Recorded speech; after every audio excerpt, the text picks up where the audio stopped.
the Damon Runyon Theater.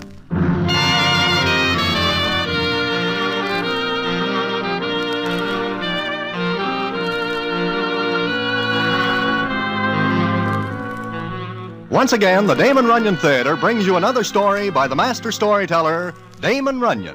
And this one, Breach of Promise. And to tell it to you, here is Broadway. Thanks. How I happen to know this story is a story in itself. But I will skip that and tell you about Mr. Jabez Tuesday and a doll named Amelia Bodkin. It also concerns Harry the Horse and Milk Ear Willie. And how they get mixed up in something like this is quite a story, which I will tell you in a minute.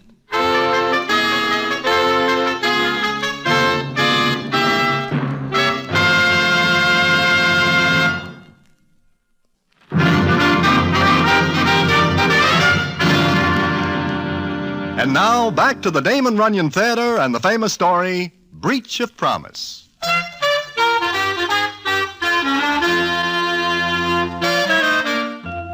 Well, one day a certain party by the name of Judge Farber sends word that he wishes to see me in his office.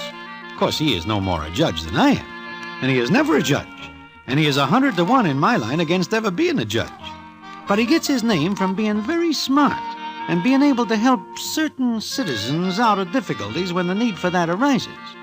Well, I call on Judge Farber, and he takes me into his private office, and the scene is as follows. Broadway, I'd like very much to get in touch with a couple of friends of yours. Friends of mine? Mm-hmm. Who might they be, Judge? They might be anyone. But these particular friends happen to be Harry the Horse and Milk Ear Willie. Ah? Why do you wish to contact them? I have a little job for them. Ah? What is the job? Well, it's out-of-town work that requires tact and, some nerve. The nerve is with them, Judge, but by no stretch of the imagination can I conscientiously recommend their tact. I have a client who is willing to pay quite a large sum of money to, obtain some letters. Letters? Letters. Well, you see, Judge, as much as I like to help out a friend, I am afraid I cannot do this. Why not? Because if I steer them into anything that is bad, they will come to see me. I do not like Harry the Horse and Milk Ear Willie to come to see me with anything on their minds but their hats. I see. Well, suppose you just tell me where they live, and I'll contact them. They do not live exactly anywhere. But there is a certain spot in Clinton Street where information might be picked up. Mm-hmm. Thank you, Broadway. Thank you very much. If I can ever return the favor, please let me know. Judge, I hope I am never in a spot where I need a favor like the ones you are able to return.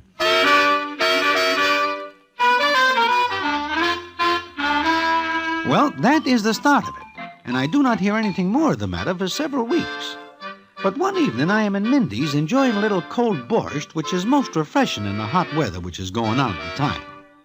I say I am enjoying it, but not for long, because all of a sudden there is a blast of air, and the scene is as follows. Broadway? Broadway, our pal. Harry, Milk Ear. What is the matter? You swallow something? My tongue, I think. But you... We are looking for Judge Farber. Do you see him around lately? No, not exactly.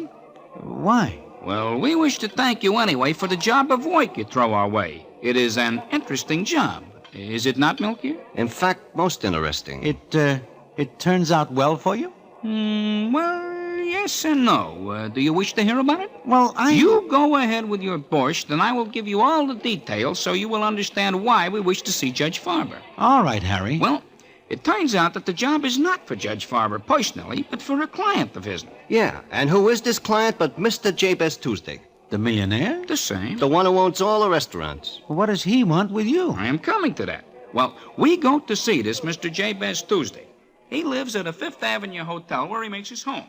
And me and Milk Ear go in there to see him. Yes, I see. You're the two gentlemen whom the judge sent to do... that is, you're the two men whom I wish to... We are here, Mr. Tuesday. Get to the point. Yeah, to the point. Well, I want you to get some letters for me. Oh, no, Nix. That is out. We do not crack a post office. Oh, you don't understand. There is nothing to understand about cracking a post office. It is just not being done. Well, these letters are in a private home. Oh, that is different. Proceed, Mr. Tuesday. Well, I wrote them to a Miss Amelia Bodkin, and there are, well, certain things in the letters I wish I hadn't said. What do you write? Well, certain things which, well, you see... What you mean to say is that you write things which this doll, Amelia Bodkin, could use to put the blast on you. Precisely. Why do you want these letters? Well, because I'm going to be married, and I do not think my fiancée would appreciate the fact that I wrote them. Mm-hmm. I'm afraid Miss Bodkin may sue me for breach of promise. What is that? Well, it's when someone promises to do something and then fails to do it. Oh, we have got another name for it, but it is practically the same thing. And we go about correcting the situation a little different. Will you do this for me? We must settle first the matter of finance. Well, I'll pay $10,000 for those letters. That sounds like you once are a busy fellow with a pen. Valerie must never find out about them. Now you bring in a ringer. Who is this Valerie? Oh, she's my fiancée, Valerie Scarwater. She comes from a fine family. Any breath of scandal would result in wrecking my coming marriage to her. Okay. Now, what's the layout? The what? He means where are the letters? And is the crib hard to crack? What? He means, is it a tough job? Oh, no, not at all. Amelia lives in Tarrytown. There's only a butler beside her in the house. But you've got to make it look as though you didn't just go after the letters. If they are missing and it's better than 6 to 5, someone will say they are taken. That is very logical, Harry. It is more than that. It makes sense. Look, the letters are in an inlaid silver box. Take the box along with other silverware. There is other silverware? Yes, a Paul Revere teapot. Paul Revere, the jockey? The teapot is worth quite a bit, so you can make the whole thing look as though it's an ordinary burglary. Ordinary? You wrong us, Mr. Tuesday. Oh, I'm sorry. But you'll do it. Mr. Tuesday, for 10 G's, Milk Gear and myself will take the letters off the front of the Giants' uniforms. Well, that is the start of the story that Harry and Milky are telling. But it is by no means the end. In fact, what starts out as a nice, ordinary deal ends up quite complicated. Anyway, Harry and Milky borrow a car from a friend, and they drive out to Tarrytown. They are approaching the home of Miss Amelia Bodkin, and the scene is as follows. Milk Gear. What, Harry? What is this you tell me about being able to drive a car like a racing driver? What's the matter? I am not doing all right? It would be better if you kept more on the road. I am looking for the house. I will look. You will watch the road. Try to stay with it a little more.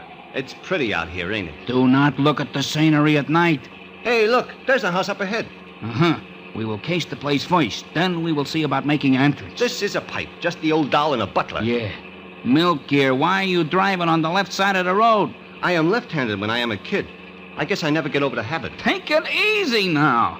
And turn in there where the gate post is. Then we stop the car and case the place from there. Sure. Milk Gear, you will slow up. We are not yet to the gate post. Milk Gear, you must not stop the car all at once. Ease into it. Harry, if you wish to drive, I will move over, and you may do so. Easy, easy. Hey, look out!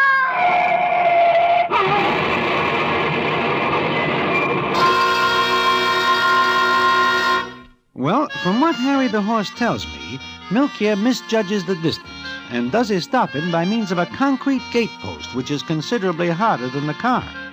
Also, it is considerably harder than Milky's head, which is quite a feat in itself. Anyway, it is somewhat later when Milky wakes up. He is in a nice white bed with nice clean sheets. The room is very pretty. In fact, the only jarring note is Harry the horse sitting by the bed looking at him. Then the scene is as follows. I am glad to see you are awake. In fact, I am glad I am able to see. What happens? We are without a car. Ooh, my head. If you will put your hand up there, you will find that your head is now being held together by embroidery. I'm hurt? You do not feel anything? No, why? Should I? I guess not. Milk Ear, do you know where we are? No. We are in the home of Miss Amelia Bodkin. Then I make it. But while you are out like a light, there is a doctor. Why? Because you need one. Are you hurt? No, I jumped before we hit. You leave me to take the rap alone? Look, it is better this way. I do not go along with that. Just listen to me. For what? It is better this way. Now, instead of having to crack this place, we are now inside. The hard way. The letters we are here to get are in this house. The doctor says you cannot move. The doctor is crazy. Maybe. But now you will stay here and find out where are the letters. Get it? Yeah. Yeah, sure. This is essential. Uh-huh. Now you... May I come in? Certainly, Miss Bodkin, certainly. Oh, you're awake, aren't you? Yeah. You know, you were very lucky. That cut might have been worse. Here, let me look at that bandage. Oh, yeah. Yeah, sure. Hungry? Hungry? Well, yeah. Yeah, I guess I am. Good. I've made some nice hot broth. This is very elegant of you, Miss Bodkin. Nonsense. I'm only too happy the accident happened where I could be of some help. I am very sorry I knocked over your gatepost. Fiddlesticks, I didn't like it anyway. I've been meaning to have it removed for a long time. My friend saves you the trouble. Yes. Well, now I'll get the broth. Yeah, thanks. Now, don't move around too much. The doctor says you're to be quiet. What is so funny? I am laughing because I remember the time you once walked from Lower Broadway to Times Square with 2 slugs in you. Now all you got is a scratch. And some hot broth. She's a nice old doll, ain't she? Yeah, a nice old doll, but you never can tell about people. Here she is, a nice old doll, with some letters she is going to use to put the blast on Mr. Jabez Tuesday. Yeah. Sometimes I am not very happy about human nature. You got any idea where the letters are? No, you have got to find that out yourself. Myself? What about you? You crazy, I cannot stay here. Why not? It is not my head which is caved in. Yeah, I see. So now all you gotta do is be smart. Is that possible? What do you mean? Nothing, but, The broth on the bed table, Charles. Thank you. Will that be all, Miss Amelia? I think so, Charles. Yes. Oh, this is Charles, Miss... I don't know your name. Oh, mine is Harry, and this is my friend... My name is Clarence. What? But I would not like for it to get around. It will go no further. Well, now that's settled. Now let's have some of this nice broth. You are going to feed him? The doctor says he mustn't move too much. Harry, you hear what the doctor says.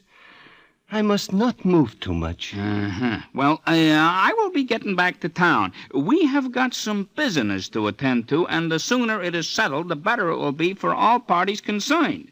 You know that, Clarence? Ta-ta, Harry.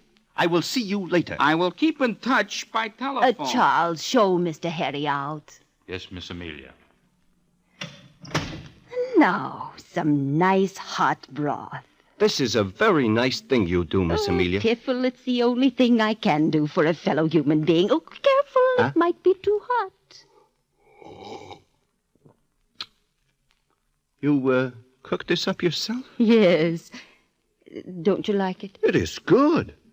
In fact, it is by far the best soup I ever eat. Why, thank you. Oh, it's so seldom that I get to make anything for anyone but Charles and myself that I... You are going to say something, Miss Amelia? I'm almost ashamed of what I was going to say. But go ahead. Say it. You are among friends. Well, it's just that your accident... I mean, it happened here... Do you like homemade apple pie, Mr. Clarence? I do not think I ever eat any. No, come to think of it, I do not. Then you will. And roast beef, Yorkshire pudding, brown potatoes, and I have a whole cellar full of canned fruits just waiting to be put into pies. Look, Miss Amelia, maybe it is better if you do not go to so much trouble for somebody you do not even know. But I want to. It gets rather lonesome here. And you seem so nice. Yeah? I seem nice? Now, this isn't getting you some nourishment. Come, eat the rest of the broth.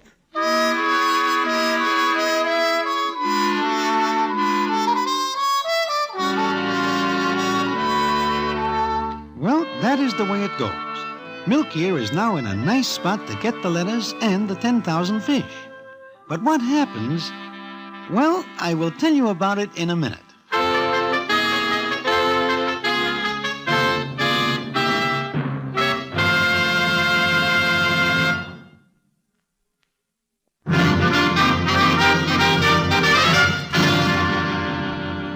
And now back to the Damon Runyon Theater and the famous story, Breach of Promise.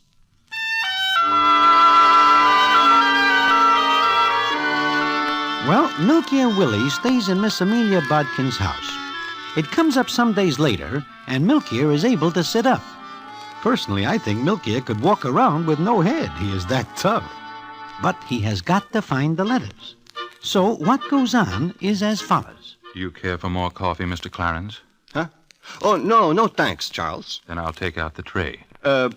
Charles. Yes, Mr. Clarence? Look, drop that Mr. stuff. You and me can talk man to man, huh? I suppose so.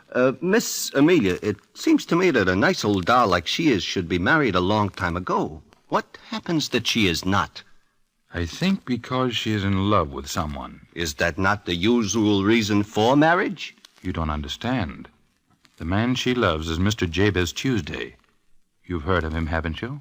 Yeah, in a roundabout way. Well, they met a long time ago.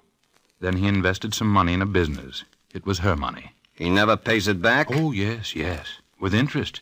But it just seemed that he became too busy. He came here less often. Now we see him only about once every 5 or 6 months. Uh-huh. Does Miss Amelia have any proof that they are once in love? Proof? Well, yeah, you know, a guy writes letters, stuff like that. Oh, yes, she has letters. Uh-huh. Funny about dolls, they keep things like that. That's the reason I asked. You know, dolls are soft that way.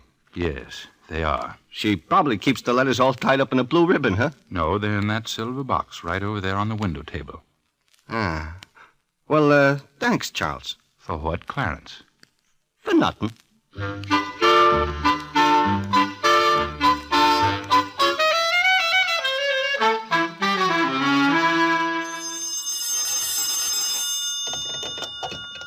Yeah?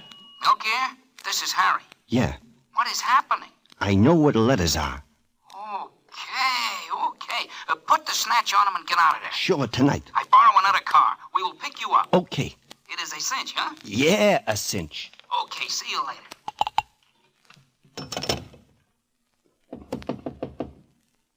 Come in. I heard the phone ring. Uh-huh. Harry wants to know how I am. Oh.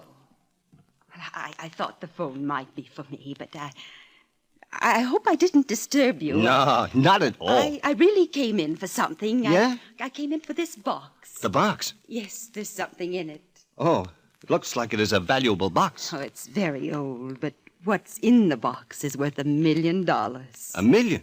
Maybe more like 10,000. What? Nothing. Mr. Clarence, would you think me a foolish old woman if I talked to you about something? Like, for instance, about what? These are letters. Yeah, I see. I've kept them for years. Now I'm going to burn them. Huh? What for? You say they're worth $1 million? Not anymore. They were as long as I thought he'd come back. You are not really going to burn them? Yes. They don't mean anything now. He's going to marry someone. But look, if these letters... Oh, I mean, they're love letters, huh? Yes, they are. But then why burn them? Maybe you could sell them. Oh, no, that's silly. Not the way I look at it. Here's one. I've read it 1,000 times. He wrote it to me after we'd had a quarrel. A silly, stupid little quarrel about another girl. Yeah? Well, to get back to the selling, I would like... blonde hair. Oh, she was very pretty, much prettier than I. I was jealous, and he and I had a fight. We didn't see each other for 2 days. Yeah, that's swell, but do not burn these letters. And then he wrote me this letter. Listen, I'll read you part of it. Sweetheart, can you forgive me? I was foolish and I admit it. Right now I'm thinking of the last time I saw you with the evening sun turning your brown hair to bronze. No blonde hair could look like that. Darling, I hate blondes. I shall always hate them, and... We made up then. Yeah, I see. But still, we ought to get back That's that, I guess. Times change, don't they, Mr. Clarence? Not much. Where you going? To my room. With the letters? Why, yes. Why do you ask? Well, look, you say you are going to burn them. Yes. You do not wish to change your mind? You actually seem disturbed about it. You're very sympathetic, and I'm just a foolish old woman. Oh, no, you are I'm not. sorry I embarrassed you, but I wanted to talk to someone besides Charles. Look, Miss Amelia, I am thinking that burning those letters will be a very distasteful job. Why do you not let me do it for you? That's very kind and thoughtful of you. It is nothing at all. I really do hate to burn them myself. If you will give me the box? Well, It's the least I can do for you, Miss Amelia. All right. Here. Thank you. You will not regret this action on your part. You can use the fireplace there. Good night, and thank you. Good night, Miss Amelia, and thank you.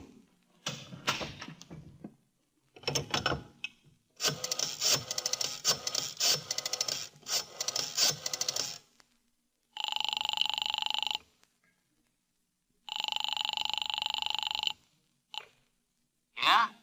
Harry, this is Milky. What's the matter? Nothing. I just want to tell you that this is going to be tougher than I think.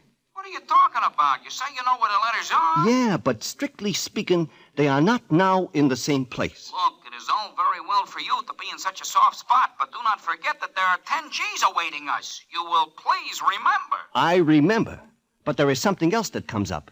Do not pick me up tonight. In fact, do not pick me up until I give you the word. Goodbye.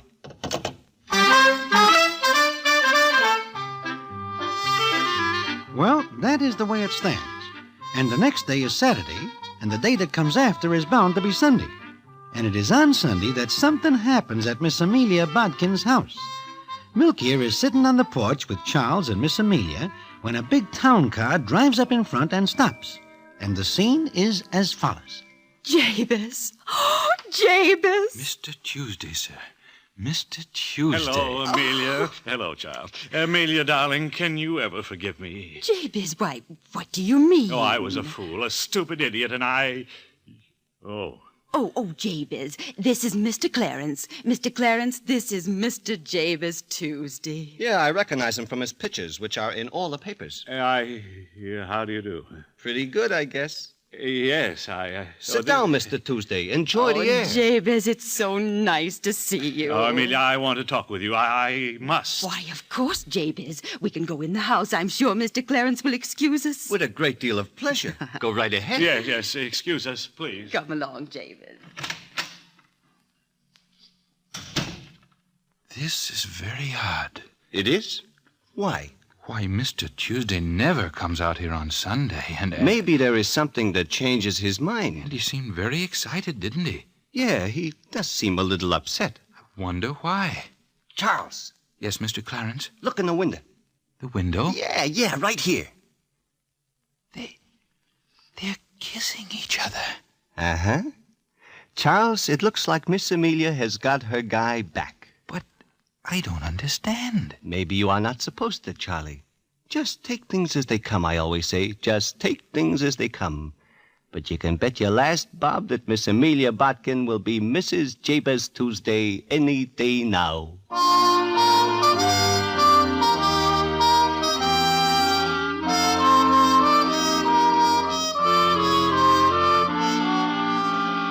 So it seems that Mr. Jabez Tuesday and Miss Amelia Bodkin get together. But there are still a few things that need a little clearing up. And they get cleared up when I hear the rest of the story, which I will tell to you in a minute.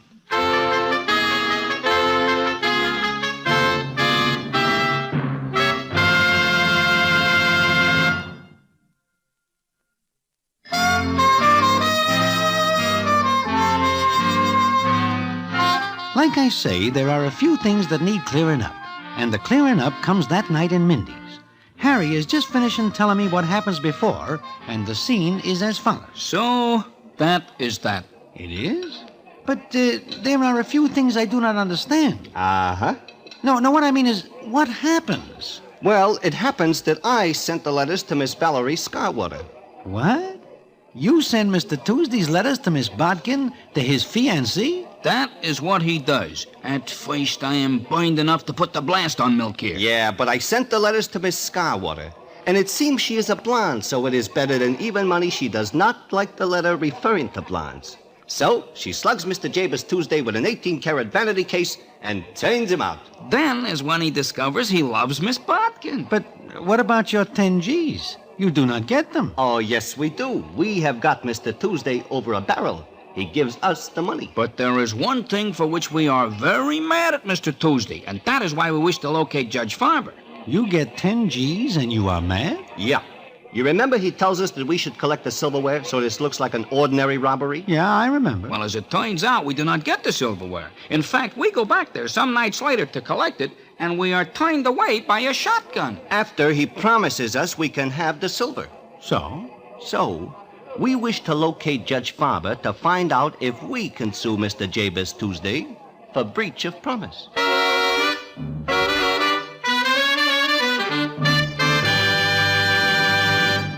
And so ends the famous story, Breach of Promise. For another great Damon Runyon story, listen in again next week to the Damon Runyon Theater.